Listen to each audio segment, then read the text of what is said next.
వివరాలకంటే Ongole MLA మాజీ మంత్రి Bali Srinivasa Reddy nomination కార్యక్రమం ఘనంగా జరిగింది. ఈ సందర్భంగా ఒంగోలులోని కర్నూలు రోడ్డు బైపాస్ నుండి చర్చి సెంటర్ వరకు అభిమానులు, నాయకులు, కార్యకర్తలు భారీగా నిర్వహించారు. ఈ కార్యక్రమంలో మేయర్ గంగాడు సుజాత, ఎమ్మెల్సీ పోతుల సునీత, ఆర్యవైశ్య కార్పొరేషన్ చైర్మన్ ఉపం ప్రసాద్, కనకారావు మాదిగ, గోరిపాటి శ్రీనివాసరావు తదితరులు బాగున్నారు.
లైట్గా కొంచెం మూవీ తీసుకో ఓకేనా ఆపు ఆపు ప్రకారం ఆపు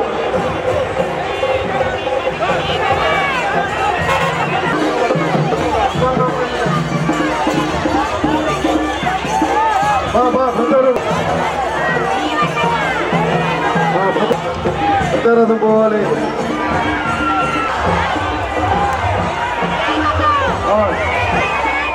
అమిత్ అమిత్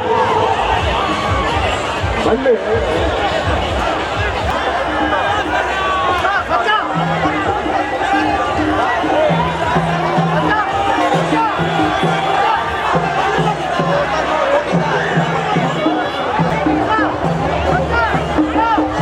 అన్నిటికీ ఇబ్బంది పేపర్లు సైడ్ పెట్టించేది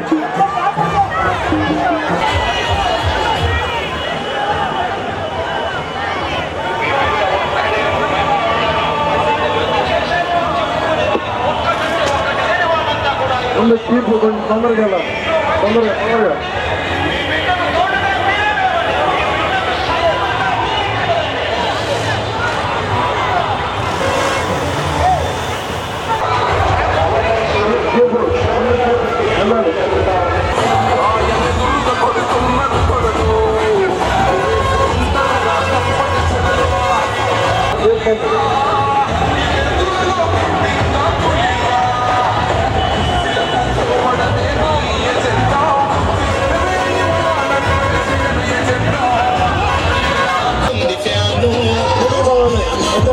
పోవాలి డీజే స్టూడియోలో లేదు డీజే స్టూడియో పోవాలి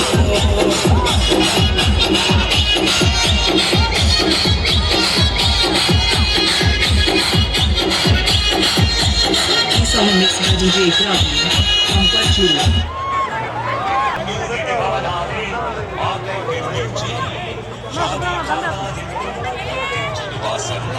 ఈ గంట పెట్ట గిరగిర తిరుగుతుంది సార్ గిర్రం ఇస్తారు గిరగిర తిరుగుతుంది సార్ పెట్టాలి ప్రజారథం ఏకల్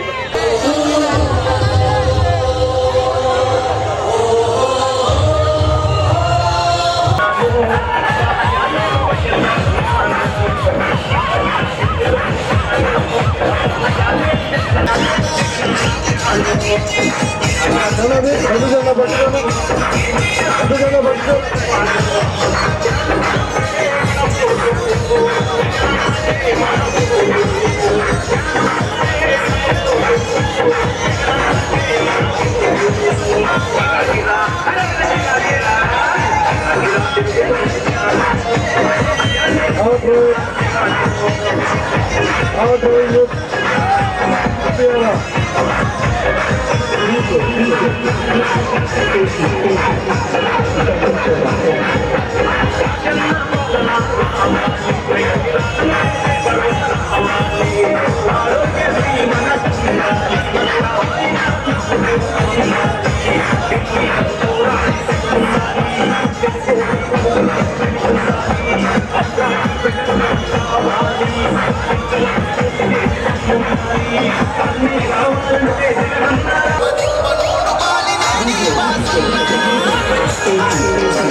ఎందుకన్నా పట్టుకోను ఎందుకన్నా పట్టుకో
జరిగి ఉందా లేదా అని మాత్రమే ఆలోచన చేయండి. మీ బిడ్డ వల్ల మీకు మంచి జరిగింది.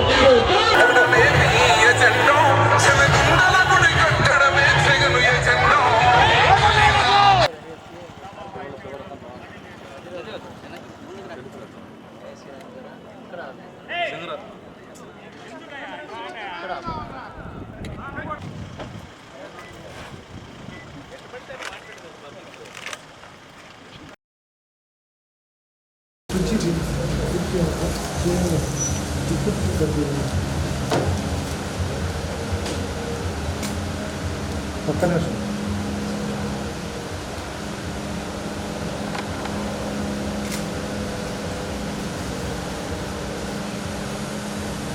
అందరూ ఎక్కడ చూడండి.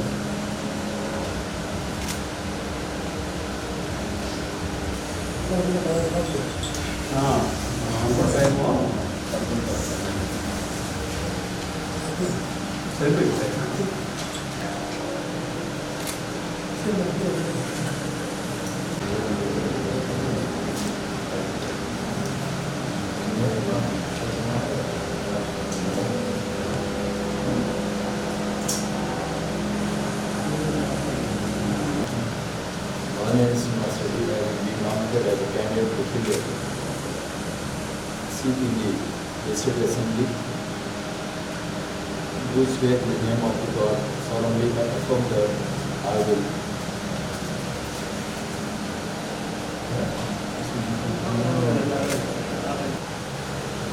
ప్రమాణపత్రం చేసినట్టుగా రాష్ట్రానికి ప్లస్ మీ నామినేషన్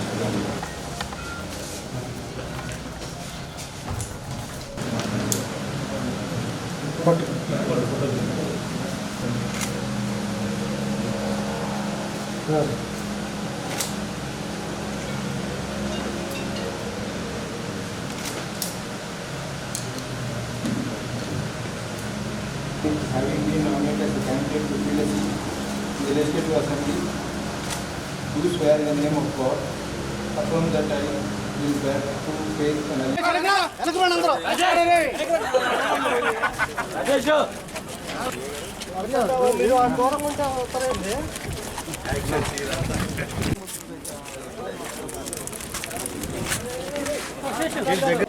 అన్నా నేను తీసారా ఒకసారి ఏంటి రా నేను తీసా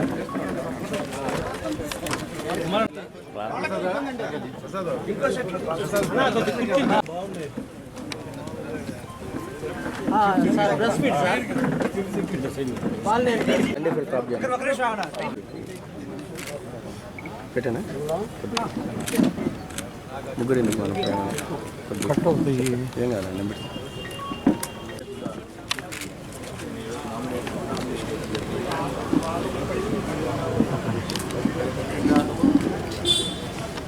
జగన్మోహన్ రెడ్డి గారి నాయకత్వంలో ఒంగోలు అసెంబ్లీలో ఆరోసారి ప్రజల యొక్క ఆశీర్వాదంతో గెలుస్తాననే పూర్తి విశ్వాసంతో ఉన్నాం. ముఖ్యంగా జగన్మోహన్ రెడ్డి గారు పెట్టినటువంటి పథకాలు కానీ చేసిన అభివృద్ధి కానీ ప్రజల్లోకి తీసుకోవడం జరుగుతుంది. ప్రకాశం జిల్లా సంబంధించి కూడా ఒంగోలు పార్లమెంట్లో ఏడు స్థానాలు వైసీపీ గెలుస్తుందని కూడా తెలియజేసుకుంటా ఉన్నాం. మరి ముఖ్యంగా జగన్మోహన్ రెడ్డి గారు ఆయన పెట్టేసినటువంటి పథకాలు ఈరోజు మమ్మల్ని కూడా గెలిపిస్తూ ఉన్నాయి. మరి చంద్రబాబు నాయుడు వస్తే పథకాలు రావు అని ప్రజలు పూర్తిగా నమ్ముతూ ఉన్నారు. 2014లో ఎన్నో 600 వాగ్దానాలు చేశారు. ఒక్క వాగ్దానం కూడా నెరవేర్చలేని పరిస్థితిలో ఉన్నటువంటి తెలుగుదేశం ప్రభుత్వం మళ్ళీ ఇప్పుడు ఏదో వాగ్దానాలు చేసి మరి ప్రజలకు రావాలని ప్రయత్నం చేస్తూ ఉన్నారు. కానీ ప్రజలు నమ్మే పరిస్థితులు లేరు. ఈరోజు ఖచ్చితంగా కూడా ఎక్కడ చూసినా కూడా జగన్ అంటూ ఉన్నారు. వైఎస్ఆర్ ప్రభంజనం, వైఎస్ఆర్ పార్టీ ప్రభంజనం ఉంది. మరి నేను ఒకటే చెప్తా ఉన్నా, ఎలక్షన్స్ అనేది ప్రజాస్వామ్యబద్ధంగా జరగాల్సిన అవసరం ఉంది. అధికారులు కానీ ఎవరైనా కానీ మేము ఒకటే చెప్తా ఉన్నాం, నిష్పక్షపాతంగా ఎలక్షన్స్ జరిపించాలి. మరి పూర్తిగా ఎలక్షన్ కమిషన్ నిబంధనల ప్రకారం మేము కూడా ఎలక్షన్లో పార్టిసిపేట్ చేస్తాం. మరి రెచ్చగొట్టేదానికి ప్రయత్నం చేస్తున్నారు తెలుగుదేశం పార్టీ వాళ్ళు. అది మానుకోవాలని చెప్పి నేను కోరుకుంటా ఉన్నాను.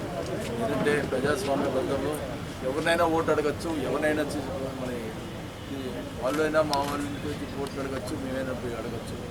ఇష్టం ఉంటే ఓట్లు వేస్తారు, కష్టం ఉంటే మానుకుంటారు. అంతేగాని ప్రజాస్వామ్యంలో ఏదో ఇబ్బంది పెట్టి ఏదో రెచ్చగొట్టాలని ప్రయత్నం చేసినట్టు మంచి పద్ధతిగా తెలియజేసుకుంటా ఉన్నాం. మేమైతే ప్రజాస్వామ్యబద్ధంగా పోతాం, ప్రజల్లోకి పోతాం, ప్రజలకు ఈ యొక్క మరి మేము చేసిన పనులు చెప్పుకొని మన ఓట్లు అడిగి తప్పకుండా ఆరోసారి సిక్సర్ కొట్టి మరి ప్రజలందరూ కూడా ఒంగోలు నియోజక ప్రజలందరూ కూడా న్యాయం చేసేదానికి ప్రయత్నం చేస్తున్నట్టు కూడా తెలియజేసుకుంటున్నాం. మా ఎజెండా కూడా ఒకటే, డైలీ వాటర్ ఇవ్వాలి. దానికోసమని 350 కోట్లతో ముఖ్యమంత్రి వారు ఆల్రెడీ శంకుస్థాపన చేశారు. వర్క్ కూడా స్టార్ట్ అవుతుంది. మరి 9 నెలల్లో వర్క్ కూడా పూర్తి అవుతుంది. ఖచ్చితంగా కూడా ఒంగోలులో ప్రతిరోజు నీళ్ళు ఇచ్చే కార్యక్రమం చేపట్టడం జరుగుతుందని కూడా తెలియజేసుకుంటా ఉన్నాం. మళ్ళీ ఇంకా రెండవది ఏంటంటే, ఈసారి గెలిచినప్పుడు ఖచ్చితంగా ఒంగోలులో అండర్ గ్రౌండ్ డ్రైనేజ్ చేయాలనేది యొక్క ఎజెండా. ఆ ఎజెండా ప్రకారమే మేము ముఖ్యమంత్రి గారితో మాట్లాడడం జరిగింది. దాదాపు ఎస్టిమేషన్ కూడా వేయించాం. 400 కోట్లు అవుతుంది అన్నారు. ఖచ్చితంగా కూడా మళ్ళీ అమృత స్కీమ్లో కానీ మరి ముఖ్యమంత్రి గారి ఏదైనా కానీ మేము తీసుకొచ్చి అండర్ గ్రౌండ్ డ్రైనేజ్ సిస్టమ్ని ఒంగోలులో అడాప్ట్ చేస్తామని కూడా తెలియజేసుకుంటూ ఉన్నాం. మరి ముఖ్యంగా అలాగే ఇల్లు పట్టాలు కూడా మేము తీసుకురావడం జరిగింది. చెప్పిన మాట ప్రకారం వాళ్ళకి కూడా ఇల్లు కట్టించే కూడా కార్యక్రమం సంవత్సరం లోపల 9 నెలలు సంవత్సరం లోపల అందరికి కూడా ఇల్లు కట్టించే, ప్రభుత్వమే ఇల్లు కట్టించే కార్యక్రమం చేపడుతుందని కూడా తెలియజేసుకుంటూ ఉన్నాం. ఇవన్నీ కూడా ముఖ్యంగా పేదవాళ్ళకి మనం చేయాల్సిన అవసరం ఉంది. అట్లాగే అభివృద్ధి విషయంలో కూడా మనం చేయాల్సిన అవసరం ఉంది. కాబట్టి ఒంగోలు విషయంలో ఈసారి సుందరవదనగా చేస్తామని చెప్పి కూడా మాట ఇస్తూ ఉన్నాం. ఎందుకంటే నేను చివరిసారి పోటీ చేసి ఒంగోలు మంచి చేకూర్చాలనే దృఢ సంకల్పంతో ఉన్నాను కూడా తెలియజేసుకుంటూ మరి అందరూ కూడా ప్రతి ఒక్కరు కూడా అప్పీల్ చేసుకుంటా ఉన్నాం. ఒంగోలు నియోజక ప్రజలందరూ కూడా మీరు దయచేసి వైఎస్ఆర్ పార్టీకి నాకు ఫ్యాన్ గుర్తుకే ఓటేసి గెలిపిస్తే తప్పకుండా ఒంగోలు ప్రజలు రుణం తీర్చుకుంటారని చెప్పి కూడా తెలియజేసుకుంటూ మరి అందరూ కూడా ఈరోజు ఈ ర్యాలీలో ఈ నామినేషన్ సంబంధించిన ర్యాలీలో పార్టిసిపేట్ చేసినటువంటి కార్యకర్తలు, నాయకులకి మరి ఒంగోలు ప్రజలకి అందరికీ కూడా చేతులెత్తి నమస్కారాలు తెలియజేసుకుంటూ ఈ ర్యాలీ సక్సెస్ చేసినందుకు వారికి ధన్యవాదాలు తెలుపుకుంటూ అలాగే ఎలక్షన్స్లో కూడా సక్సెస్ చేయాలని చెప్పి కూడా ప్రతి ఒక్కరిని కోరుకుంటూ ఒంగోలు ఖచ్చితంగా అభివృద్ధి చెందాలంటే వాసనలు అందరం కూడా గెలిపించుకోవాల్సిన అవసరం ఉంది. ఎందుకంటే మనందరికీ తెలుసు 25,000 పట్టాలు ఇస్తానని వారు చెప్పినట్టు దాన్ని సాధించే వరకు కూడా వారు పట్టుబట్టి సాధించారు. అదేవిధంగా వాళ్ళ ఒంగోలుకి డ్రైనేజ్ కానీ అభివృద్ధి చెందాలన్నా ఖచ్చితంగా వాసనలు గెలిపించాల్సిన అవసరం ఉంది. అందరితో, పెద్దలతో, చిన్నలతో అందరితో కూడా ఆ వాసన అని ఎవరు వెళ్ళినా ప్రశాంతంగా వాళ్ళు వచ్చిన పని వెంటనే విని అది ఎంతవరకు అవకాశం ఉందో అంతవరకు ప్రతి పని కూడా చేసే విధంగా ప్రతి ఒక్కరికి కూడా ఉదయం హత్తుకున్న మనిషి వాసన ప్రతి ఒక్కరు కూడా ఇప్పుడు మనం చూస్తూ ఉన్నాం. నామినేషన్కి వస్తూ ఉంటే దారి పొడుగునా కూడా వాసన మా వాసన అని ప్రతి ఒక్కరు కూడా వారికి ఏ విధంగా విజయోత్సవ సభలాగా ప్రజలందరూ కూడా ఏ విధంగా అయితే చేశారో రానున్న రోజులు అందరూ కూడా వాసనని గెలిపించాల్సిన అవసరం ఉందని తెలియజేస్తుంది. వివాదం సమర్థం. నమస్కారం.